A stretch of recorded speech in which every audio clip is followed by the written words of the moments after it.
Sud sa Kakulba, nagkalalipong ang 7 ka mga estudyante sa Barangay Kataan, San Joaquin, Iloilo matapos mag-igo ang kilat malapit sa eskwelahan kahapon sa ngapon Agosto 22. Sa interview sa K5 News FM Iloilo kay Police Captain Chrysler John Ledesma, ang hepe sa San Joaquin Municipal Police Station, sa gwa sing eskwelahan nag-igo ang kilat apang mahimo nakibot sa mabaskog ang pagsigabog ang mga estudyante.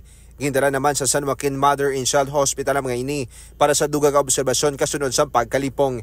Ginpatag naman ni Ledesma nga wala sa direkta nga naigo kag napilasan matapos ang pagkilat.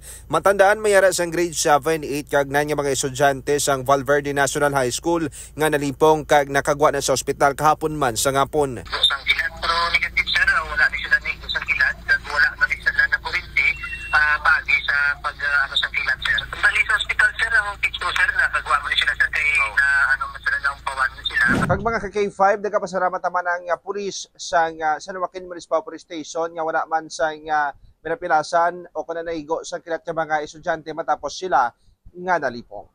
Balita nagikan sa Banwa sang San Joaquin. Ako si K5 Aaron Refollo para sa Kampiyon na Balita, Serbisyo Publiko kag Kalingawan sa Iloilo. K5 News FM.